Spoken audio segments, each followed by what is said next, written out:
Good morning, everybody. Everyone looks cozy on their couch. It's a nice difference in a normal desk setting.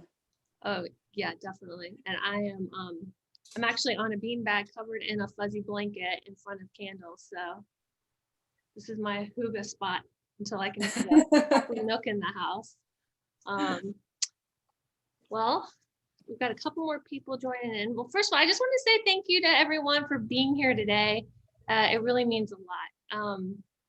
Carrie and I started working on this. We started chit-chatting about it maybe a month or two ago, and then we just needed to regroup over the holidays and kind of get our wits about us and try to slow down a little bit and hygge over the holidays before we really jumped into it. And now we have come together and we put this one together quickly, and at the end we'll kind of give you a sneak peek of what we got going on for next month. But I think it really came together well. I love Carrie's kit. She's going to handle the tactile parts of each month, and I'm going to handle the virtual parts of each month and taking you into a new destination, and also arrange for sometimes for travel experts to join us. So Carrie's going to quickly introduce herself. And well, I'm the owner of Explore More Family Travel, in case you didn't know. And Carrie's the owner of Salacia Salt, and she's going to tell you about the kit and that part of each month.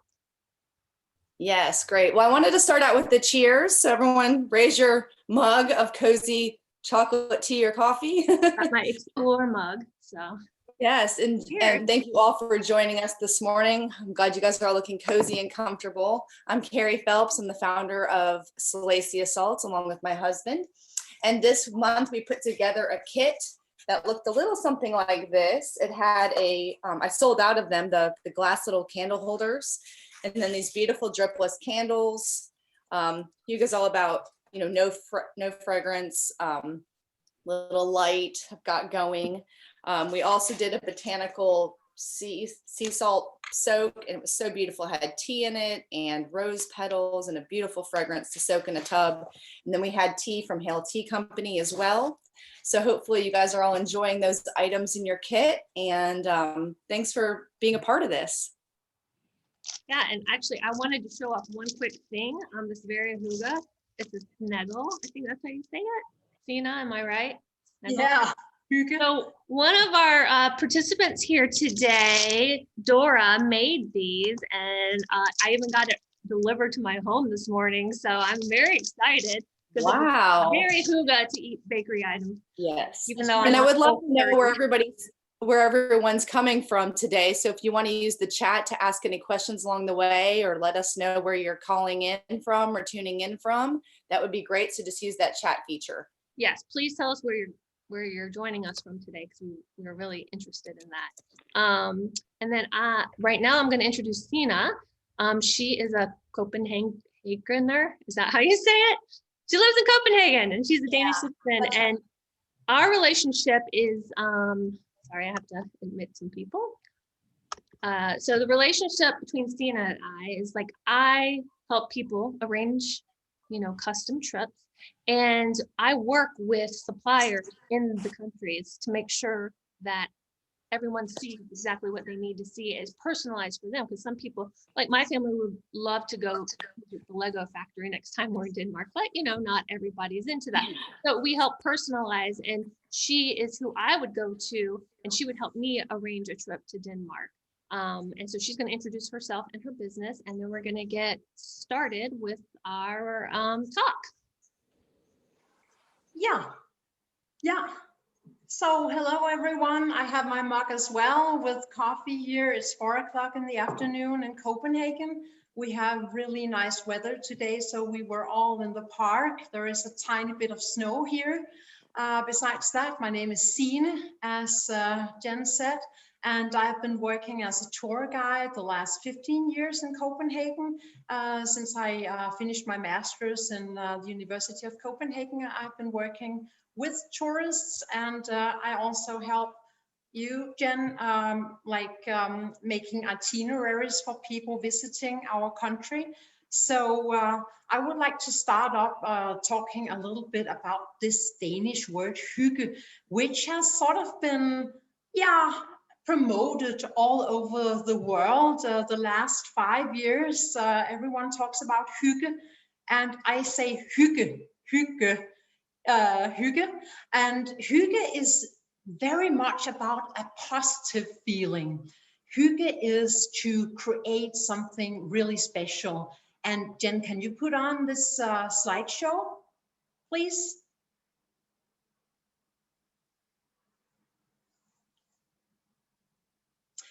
Yeah, because hygge, it is to create a positive feeling, to create an atmosphere that you have this well-being. It's a friendly, cozy feeling. And yeah, you wanted to show some slides. That would be fantastic. Oh, coming up, coming up, coming up.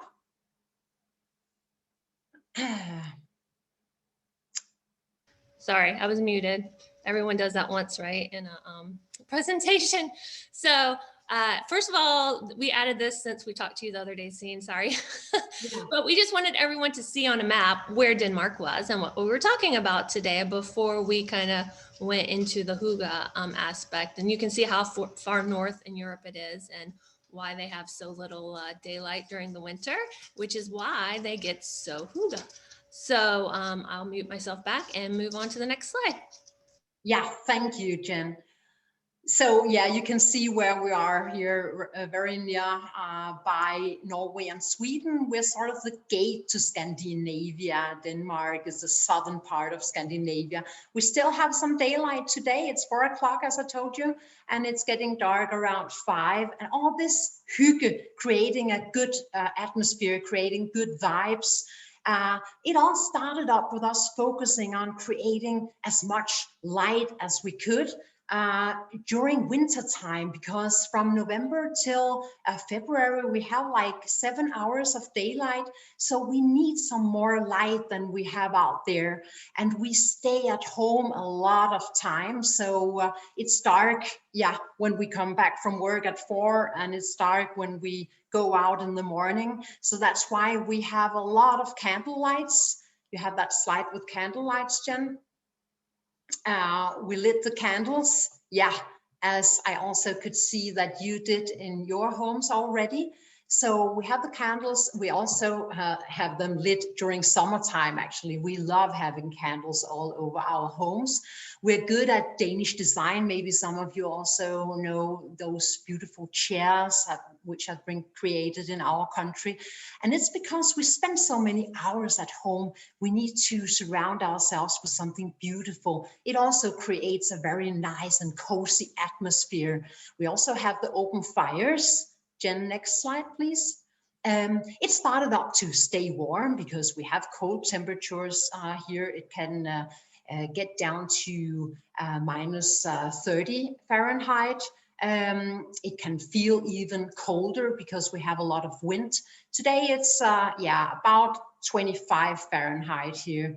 So about 0 degrees Celsius, but we need those fires. Then we can sit around the open fires, either outdoor or indoor, and then we can stay warm with our knitted socks, etc. That would be definitely be hygge during winter time for us. And next slide, please. Yeah, there is this woman knitting there, because part of hygge would definitely also be to make something, DIY project. So you could knit a sweater for yourself or for your daughter or your son or your friend. And you could also knit a pair of socks and then go to your neighbor, bring them to your neighbor, because hygge is, again, to create a nice atmosphere, a positive vibe for yourself and also for the people you love, because that would definitely create even more positivity.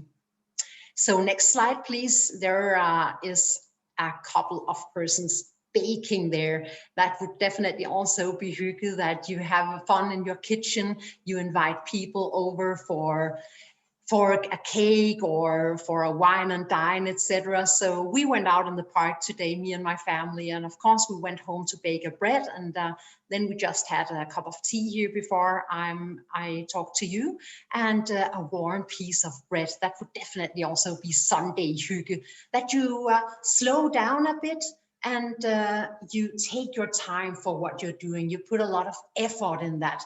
That would also be hygge for us Danes. Next slide, please. Then, as I told you already, we had tea here at home, and that would be a way to get yourself through the dark and cold winter time. We even bring a lot of cups of tea when we walk in the park, etc., so that we can take a break on the bench wrapped in a blanket. You see that very often during winter time, that people also spend some time outdoors. Yeah, you get sort of crazy if you're only indoors. So we also need to go to the park, and then we would definitely bring some tea and some cookies and a blanket as well. So next slide, please. So I was already introducing to the outdoor life. That is a very big part of Danish nature or habits. We have these 4 changing seasons, and we definitely try to embrace the seasons as much as we can. When it's dark and we have the winter, we have some days with the snow, as you can also see here in the slide, like today, it's also snowing here in Copenhagen today. Then we also have a lot of rainy days from October to November. But then instead of just leaning back and getting angry about the weather, we would say that we don't have any days with bad weather. It's all about wearing the right outfit. So that would definitely be the Danish attitude, to stay positive.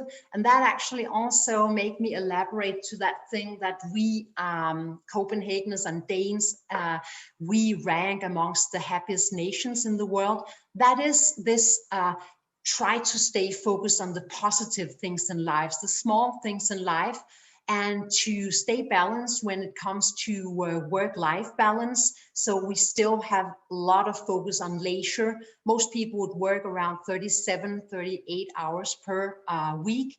And then all Danes have between 5 or 6 weeks of vacation for 1 year.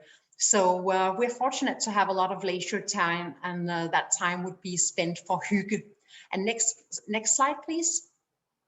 Hygge is not only during winter time, it's also for summer. That could be to meet in the park for a picnic. It could be to create a nice barbecue for people you love. It could be to go for a long hiking trip in Denmark, etc. So it's really not only connected to winter time and home life for us. It's also about the outdoor life and embracing all kinds of seasons and try to stay as positive as possible.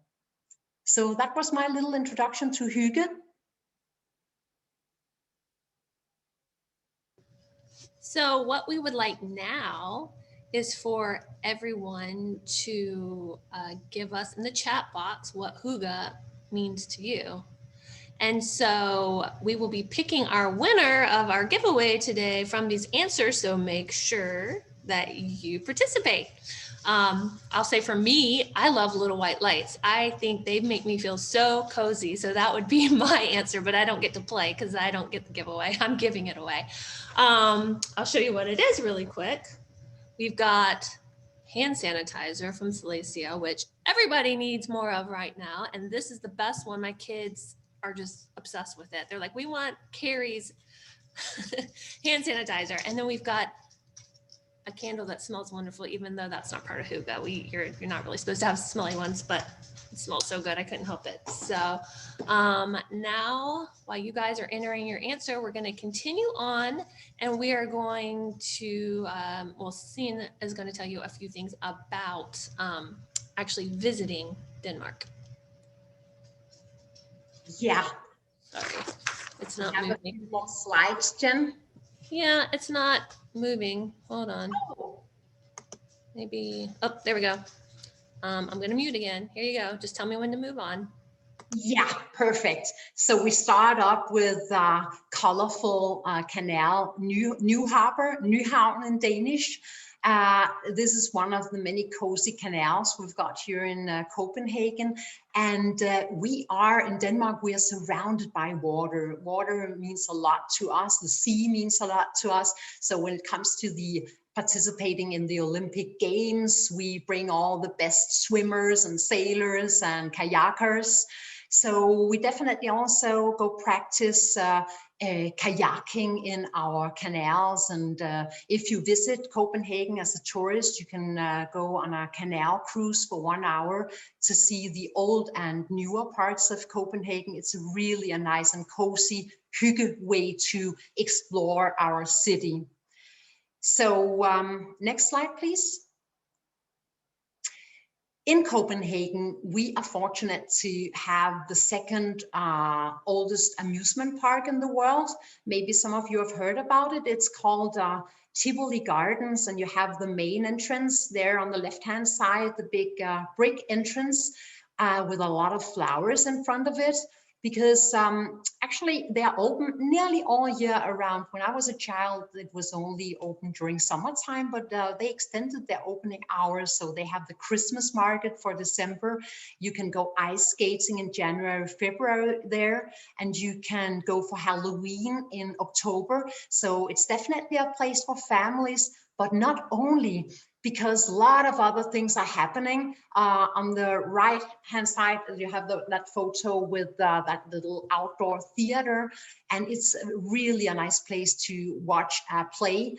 Sometimes our Queen, Margaret II is her name. She is designing costumes for that very theater. So you can get a lot of different experiences. Of course, you can also enjoy a merry-go ride or a roller coaster tour. But then besides that, enjoy the beautiful seasonal flowers. They have excellent gardeners in there. And then also go for a lunch or a dinner in there, because it's packed with really good restaurants, that Tivoli Gardens. And we are fortunate to have it located right in downtown Copenhagen. So it's not like many other amusement parks that you need to drive a long time to get there. It's actually in the very center of Copenhagen. So the next slide, please. Then we have one of my favorite places in the northern part of Zealand. It's like 30 minutes drive from Copenhagen. It's one of the most beautiful museums I've ever visited, and I'm fortunate to have it here in my country. It's located on the sea. So the drive from Copenhagen up to Louisiana Art Museum is like, 30 minutes drive, and then you drive along the coastal road, and then you can see all the beautiful houses there along the water. And once you enter the area of Louisiana, you are fortunate to have this big sculpture park. You can see there, people are watching Alexander Calder's sculptures on the water, and then you can lean back with a coffee or an open-faced sandwich and then look towards Sweden, because Sweden is only located 20 minutes. If you go with a boat, it takes 20 minutes to go to Sweden from that location. In there, they have focused on post-war art ever since 1945. So it's a really nice collection of modern art, both Danish and international. So definitely a visit worth, both for children and adults. Next slide, please. Once you're up there in the northern part of Zealand, very nearby Louisiana Art Museum, we have this Kronborg Palace or Kronborg Castle. It is a palace which was created built in the 1400s and finalized in 1600s. So it was one of the many castles used by the Danish royal court. And it is also world famous, this very castle, because William Shakespeare himself, you heard about it, and he wrote about Hamlet. So after that, it has got the name Hamlet's Castle. And every summer there is this play of Hamlet in the inner atrium courtyard of this castle.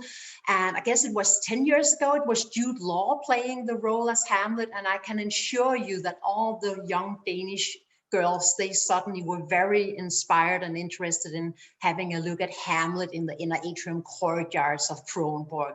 So another must see if you come visiting us in Denmark. So next slide, please.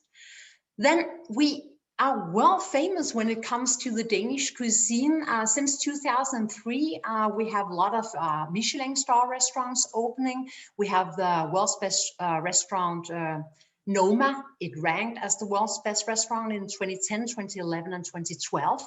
But it's actually not only about a Michelin star food. It can also be these open-faced sandwiches you've got here on the left-hand side. It's typically rye bread, very healthy dark bread. And then with different toppings, it can be herring or shrimps or egg or whatever you prefer. And it's really healthy lunch and really good. We call it smørrebrød, a little bit like you call it smørrebrød, but smørrebrød, open-faced sandwiches. So next slide, please. It is the Noma facade, Noma, the former world's best restaurant, which opened in 2003. Now they actually moved a little further outside town. It was the first location they had in very downtown of Copenhagen. Now they have their own gardens to grow nearly as many seasonal vegetables they are allowed to grow in their gardens. So they are all set to reopen very soon for many new guests. Next slide, please. Then if you go to one of the Michelin star restaurants, you can actually wear this little dress as a woman and high heel shoes, and you can go there on your bike to wine and dine. That would be very Danish to do that. So we're all about biking. Biking means a lot to us. 45% of the Copenhageners commute on a daily basis to work or to university or whatever, or wherever they are going, even during winter time. Today, it was snow outside. It was snowing outside, as I told you. But the first parts of the road to be cleaned and prepared is actually the bike lanes. So everyone, there is simply no excuse to not go biking in Copenhagen. We have a lot of safe bike lanes, and then you get a lot of exercise. She's definitely going to the beach. We're not doing that today, even though we have many winter bathers, but it looks nice and cozy and warm for her right there. Next slide, please. Then we have the top of Denmark, another place I would strongly recommend you to see if you go to Denmark. It's the top of Denmark. It's a large sandbar, and it's where we have the two waters of Kattegat and Skagerrak. They meet, and they sort of created that long sandbar, which is perfect for hikers. It's like a few kilometers, like 1 mile long, and then it takes like a little bit more than half an hour to go to the very top of Denmark. And then that place also have a lot of different restaurants, and our royal Crown Prince Frederik, he goes there with his family every summer. So it's one of the most beautiful places in Denmark. And then you're very nearby the water. So if you just like swimming or sailing a little bit, then Skagen is a must see. Then the next slide, please. Another cute little city is actually very nearby Copenhagen. It is called Dragør, as we say in Denmark. It takes half an hour, the southern part of Copenhagen, half an hour from Copenhagen to visit that place. And it's a place where you have got this little, it's an old little fisherman's community. So we still have a lot of small fishing boats there and a beautiful marina where you can stroll and lean back for a beer.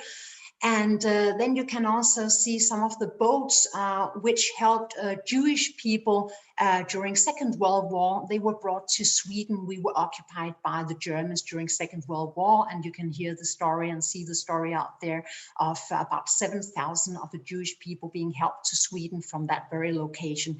It's a really cozy place in Denmark, Dragør, or Dragør, as we say. The Danish language is really difficult. It's like swallowing the words, the letters, Dragør. So next slide, please.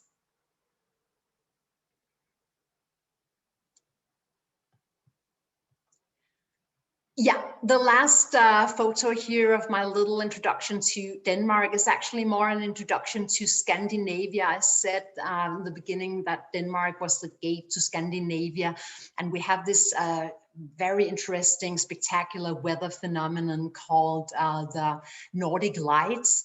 We are not so fortunate to have it here in Denmark, but if you go further north to Sweden and the northern part of Norway or the southern part of Greenland or Iceland, you can be fortunate to experience this Nordic light, which is this astronomical weather phenomenon, mostly occurring during October, November, or the month of February or March.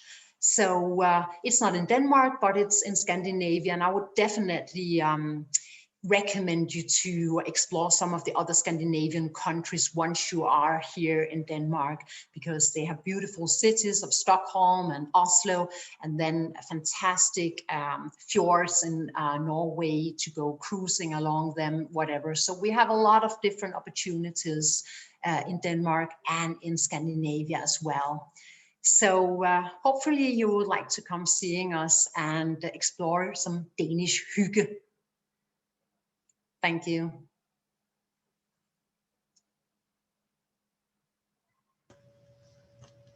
Yes, hopefully you'll want to explore more Denmark after this. And I definitely recommend adding other Nordic countries. That's what we did when we went. I actually went with my dad, who's watching, and I went with him. He was running a race over in Odense. Is that, I don't know how to say it. Odense.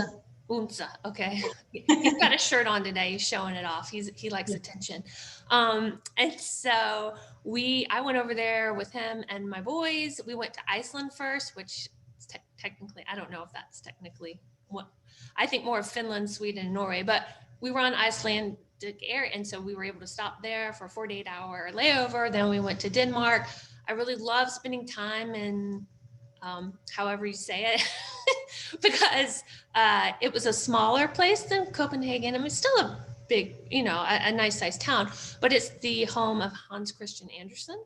And his picture was everywhere. And we had just gotten off our The Greatest Showman, year of watching it 50 times. And so the boys, every time we went anywhere, they see Hans Christian Andersen's top hat and they would say, "Look, Mommy, it's The Greatest Showman." So they just really got into that. But that town was so cute. And the doorways were shorter than me. It was just such a cute little area, the historic district. It kind of reminds me of what Sine was showing with Jacor. And then we did the little canal tour that she was mentioning. And that was such a great way to see so much of the city. And I love seeing people living, not just going to the tourist spots. You saw neighborhoods where people were just jumping right there off the side of into the water, and there were ladders set up so they could just climb back up, and everyone was really enjoying themselves because it was the warmth of the summer. We went to Tivoli Gardens, and that was so much fun. Lighting is such a huge thing to Danish people, and it's so obvious from our visit there because it was just aglow perfectly. And my dad didn't even ride rides there. He just walked around and just soaked it all in while we rode the rides, which was great because we had a photographer the whole time. But yeah, so it's a great place to visit, great place for families. I wish we could have spent some more time there and done more Lego things because my kids are really into Legos. And I think they allow tours once or twice a year at the factory, but you have to sign up way in advance. So those are the kind of things that I would be very useful for. There's more, experiences that are more special than the typical tourist thing. So quickly, I want to introduce our next month's theme so that you guys will hopefully be part of it again. We're going to do France next month because Paris is the city of love and it's Valentine's Day. And I have a book club for through Explore More Family Travel, and we're reading a different book about travel each month. And this month we read The Year of Living Danishly and learned a lot about Hygge and all types of things with Denmark. And quite a few people here today were part of that.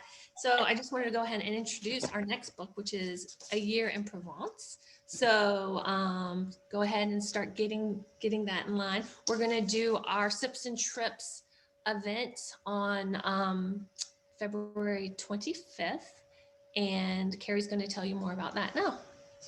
Yes, we're really excited. We've got 2 guest speakers. One lived in France for off and on for 5 years. She actually lives in Savannah and she's an artist. So we're going to get a little tour of her studio and talk to her about her artwork. And our kit will actually include a lavender candle. This is artwork from the artist Tiffany Taylor. Salacia Salts has created a salt and a sugar that is made with lavender. We'll also have a lavender mist for relaxing, for better sleep, as well as a shower steamer in lavender, and also a signed print from the artist as part of our kit. And then Jen, you can introduce the second option. She's on mute. Dang. All right, so this month we're going to do 2 options. We're going to embrace the whole travel theme, and we're going to have a economy class kit, which is going to be those items that Carrie just shared. But if you want to go first class, we are also offering a DIY charcuterie board. And that is going to be part of our event, is that we're going to have someone who is a specialist in that, who is going to teach us all about the art of charcuterie. And then we're also going to make these. So, but even if you don't want to make this, you can still attend, because someone will be talking and teaching you while we're also doing this. So it's going to be a more interactive event. It'll take a little bit longer. And so just mark your calendar for February 25th at 8 p.m. Carrie, do you want to announce our winner of the giveaway? Yeah, actually, Sine, if you don't mind choosing a number between 1 and 12, we will select the winner of the 2 Salacia products, the hand sanitizer and the candle. I will take number 7. Number 7, that is Christy. So congrats to Christy. I want to see what she said for her. She said, yeah, yay. So I'm looking to see what Christy said. She likes cozy blankets, tons of pillows, lamps on, candles, baking of cardamom breads and other breads on Sunday afternoons. Christy, where do you live? I need to come over. We have to get Hygge together. And then we're also doing a giveaway for all of you that registered on Zoom. Thank you so much for doing that. It allows us to know who's showing up. And you're going to get 50% off the kit for next month. And so how about another number, Jen? Oh, you want a number? Okay. 1 to 12. 5. Number 5, that is Sue. Sue, you have 50% off our upcoming set. Yay! We'll send you an email about that. Yeah, so now I am posting the 2 groups. I'm gonna start a Facebook group just for these events, so you can keep track of it without getting like lost in your feed, because I know group things show up first. So if you want to join that, please join it. I just opened it. Nobody's in there. I'll also share things like throughout the month. Like next month, I'll give you ideas for, there's someone in Paris that I follow, and she does walks every day, and they're Facebook lives, and they're beautiful. And so I'll post things like that in there for you guys to be able to explore virtually other than the event. But if you can join us for the event, we'll be talking about it in there too. And now, if I also posted the travel book club link, if anybody's interested in joining us next month, who's not already part of it. And other than that, we're open for questions if you have any questions. We actually had a couple questions. People wanted to know what the weather was like in the summer, and specifically up at what was it called, the north end, the beach area? Yeah. Skagen. What's the weather like?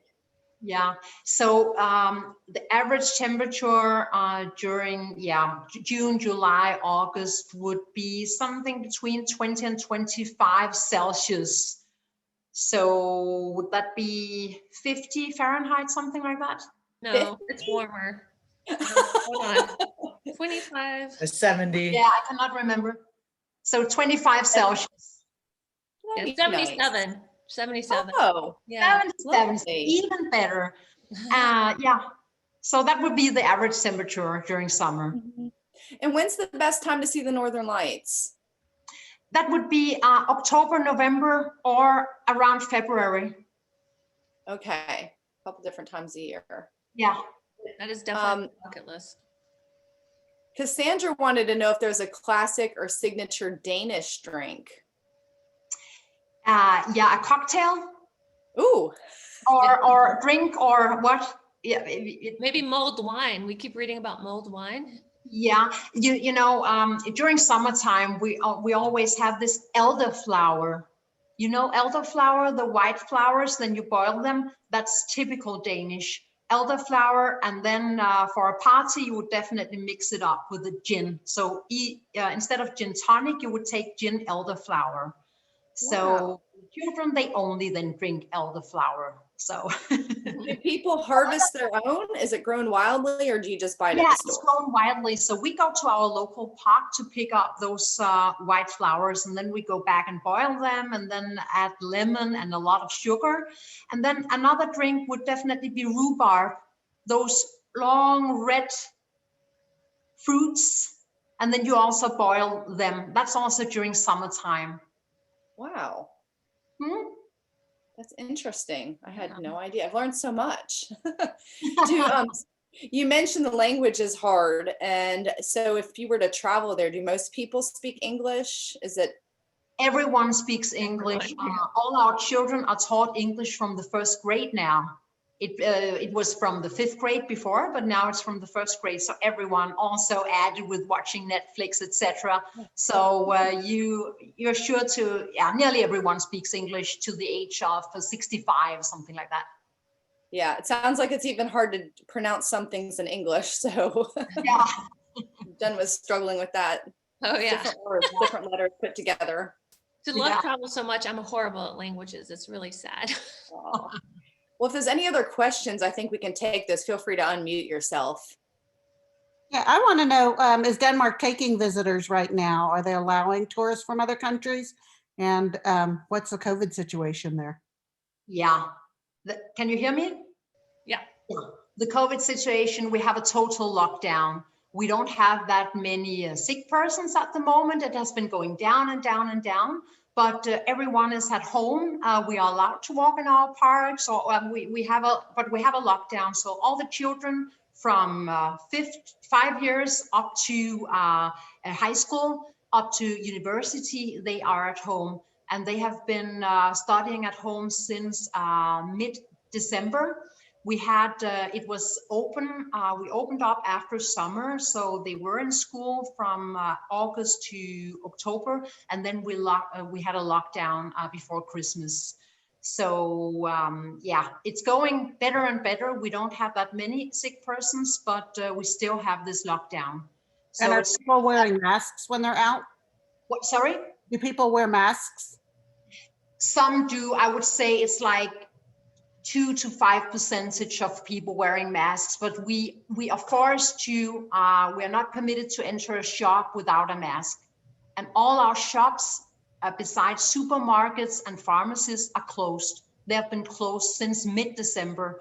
Also all the restaurants. So we need to go wine and dine in our homes, but we are only allowed to be 5 people together in our home. From my book I read, the Year of Living Dangerously, it sounds like that's pretty much the case November through February anyway. So it's kind of, I guess lockdown right now isn't too big of an imposition maybe. It's hard. It's hard. We're really looking forward to, because most of the time we love to have wine and dine 10 persons or 15 persons, but it's getting better. And we are allowing tourists at the moment, but since the museums are closed, everything is closed, not that many come visiting us. Yeah. Another part of our book club was, by the way, if anyone needs to drop off, don't feel bad. Like it's running over, so it's fine if you need to. We won't be offended. But Andrea is also reading the book with us, and we read about social clubs are such a big thing in Denmark. Like people like to organize, they like to plan, they like to have organized fun. So everyone joins into these social groups so that they have a schedule and they know when to practice, a sport or a hobby. Are you a member of any of these clubs? I am a member of a book club. Then we meet up on a monthly basis, having a chat about a certain book. I can hear you have a book club as well. But yeah, it's actually not travel books, but that would be like Danish or international authors. Right. Yeah. So right now we have a Danish author or writer. She actually passed away in the 1970s, called Tove Ditlevsen. I recently saw there was a huge article about her in the New York Times. So she's being promoted in your place right now. Tove Ditlevsen. Tove Ditlevsen, a woman. So it's not only Karen Blixen, who is the famous Danish writer, but also Tove Ditlevsen.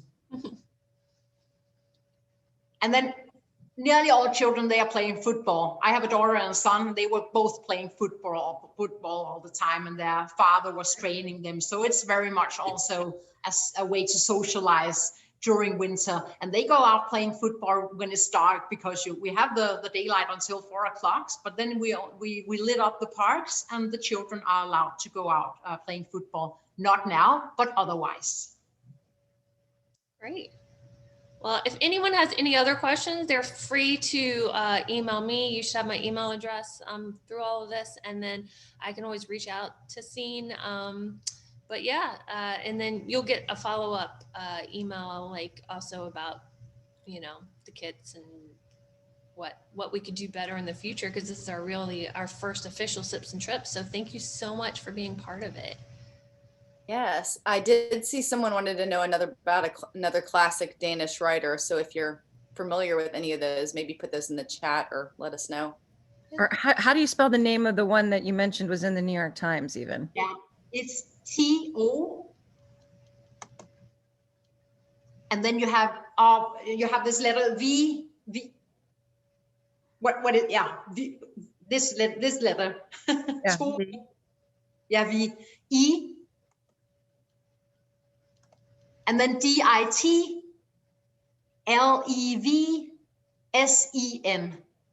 Tove Ditlevsen. Thank you. Oh, you're welcome. She's really good. So I have 2 book clubs, and one of our groups is meeting after this. It is a different link, guys. So I just didn't want to accidentally stream our whole meeting to Facebook, because this is on Facebook. But so I figured it out, but just so that in case anybody else is there waiting for us, or, you know, didn't do this event, let's just go ahead and close out of this one and join the other one. I think that's the best. Okay. Bye. Have a nice Sunday. Thank you, everyone. Thank you.